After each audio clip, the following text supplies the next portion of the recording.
action let's go 저 건물을 찾으러 Kepemimpinan adalah proses mempengaruhi orang lain untuk mencapai tujuan bersama. Pemimpin membantu menetapkan tujuan organisasi, memotivasi anggota tim, dan menciptakan budaya kerja yang baik.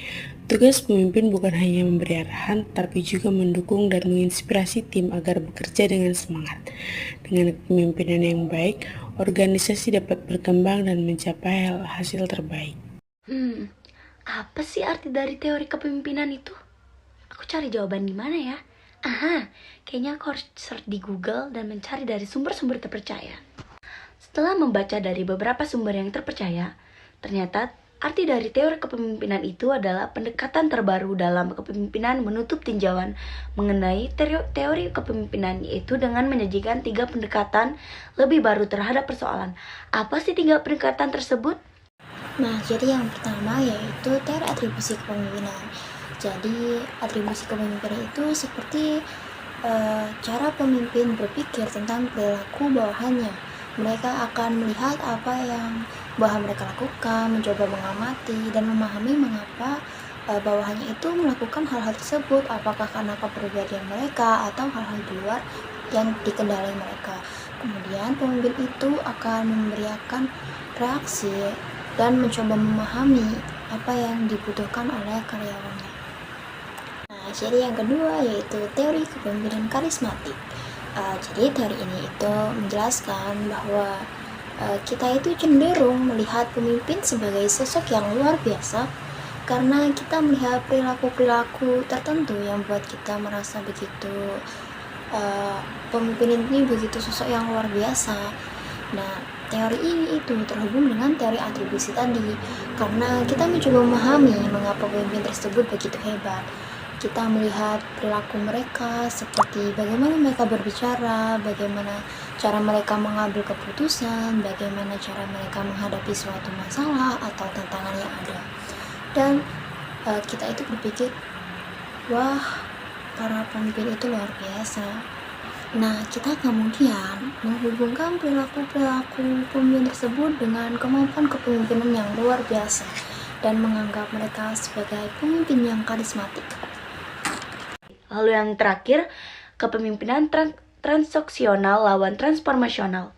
Lalu apa sih pengertian dari kepemimpinan transaksional lawan transformasional?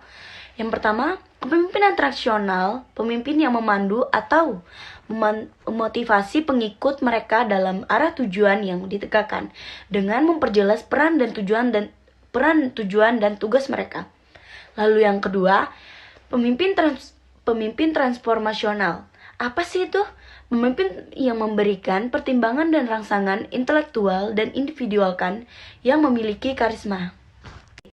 Baik, saya akan menjelaskan apa itu definisi organisasi. Organisasi adalah wadah bagi sekelompok orang yang bekerja sama untuk mencapai tujuan tertentu. Organisasi terbentuk dari penyatuan visi, misi, dan tujuan yang sama. Kata organisasi berasal dari kata to organize, yang berasal dari kata to organ atau organon, bahasa Anglo-Saxon Greek. Organon adalah alat yang digunakan untuk mencapai suatu tujuan. Ada 2 jenis organisasi. Yang pertama ada organisasi garis atau lini dan organisasi fungsional. Mari kita bahas jenis organisasi yang pertama, yakni organisasi garis atau lini. Dalam buku ekonomi bisnis peternakan yang ditulis oleh Budi Hartono, organisasi garis digambarkan sebagai bentuk organisasi tertua dan paling sederhana, diciptakan oleh Henry Fayol.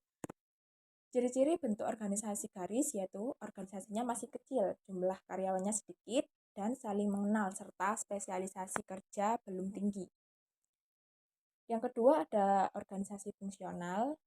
Organisasi fungsional adalah merupakan bentuk organisasi yang melimpahkan tugas pimpinan kepada bawahannya dalam bidang pekerjaan tertentu atau ahli di bidangnya.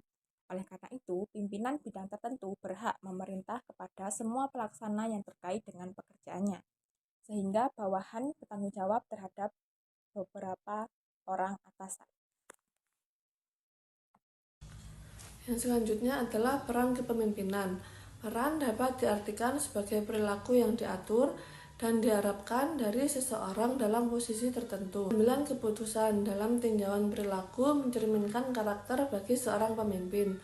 Oleh karena itu, untuk mengetahui apakah keputusan yang diambil baik atau buruk, tidak hanya dinilai setelah konsekuensinya terjadi, melainkan melalui berbagai pertimbangan dalam prosesnya. Kepemimpinan yang efektif memainkan peran penting dalam 3 aspek utama: pengambilan keputusan, pengendalian konflik, dan membangun tim. 1. Pengambilan keputusan. Pemimpin harus mampu membuat keputusan yang tepat dengan mengumpulkan informasi, melibatkan tim, dan mempertimbangkan dampak jangka panjang serta mengambil keputusan tepat waktu. Yang kedua yaitu mengendalikan konflik. Pemimpin berfungsi sebagai mediator yang adil, mendorong komunikasi terbuka, dan mampu menyelesaikan konflik secara konstruktif dengan cara kolaboratif. Yang ketiga yaitu membangun tim. Pemimpin menetapkan visi yang jelas, mendorong kolaborasi, membangun kepercayaan, serta memberikan dukungan kepada anggota tim. Kepemimpinan yang baik dalam ketiga aspek ini menciptakan tim yang produktif, harmonis, dan mampu mencapai tujuan bersama secara efektif. Di sini saya akan membahas tentang 3 poin tentang kemampuan yang harus dimiliki oleh sang pemimpin. Yang pertama adalah komunikasi yang efektif, kedua delegasi, yang ketiga adalah pengambilan keputusan. Mari kita bahas satu persatu.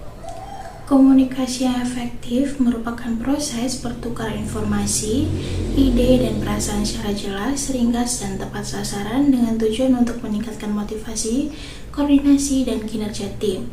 Hal ini melibatkan kemampuan untuk mendengarkan dengan aktif, memberikan umpan balik yang konstruktif, dan menyampaikan pesan secara empati dan membangun. Contohnya, seorang manajer yang ingin memberikan umpan balik kepada karyawannya tentang kinerja mereka. Komunikasi yang efektif dalam hal ini berarti memberikan feedback yang spesifik, fokus pada perilaku, dan bersifat membangun.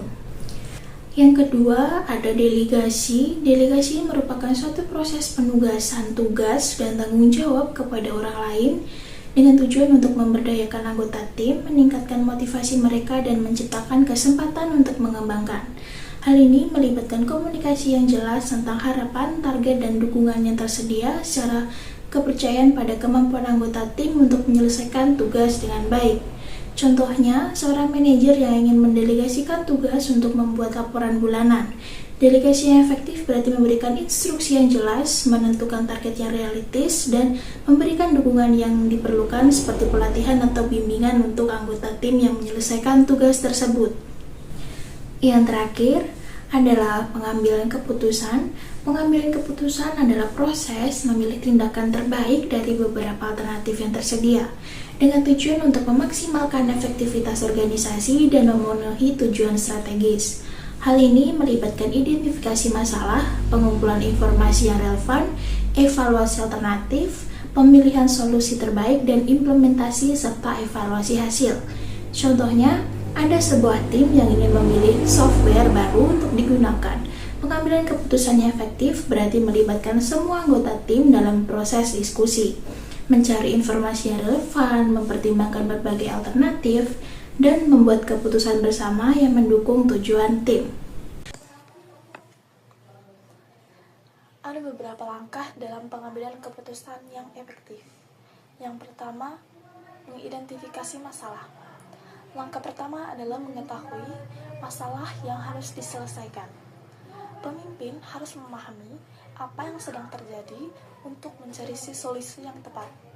Contoh, seorang pemimpin di perusahaan menemukan bahwa kualitas produk menurun. Langkah pertama adalah mencari tahu apa yang menyebabkan masalah ini. Yang kedua, mengumpulkan informasi.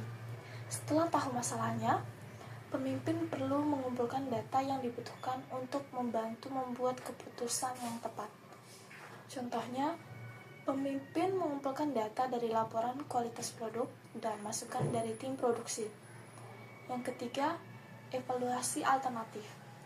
Setelah punya informasi, pemimpin harus memikirkan beberapa pilihan solusi dan mengevaluasi kelebihan serta kekurangannya. Misalnya, pemimpin mempertimbangkan beberapa solusi seperti memperbaiki mesin, mengganti bahan baku, atau melatih ulang pekerja. Pemimpin akan melihat mana yang paling efektif dan efisien.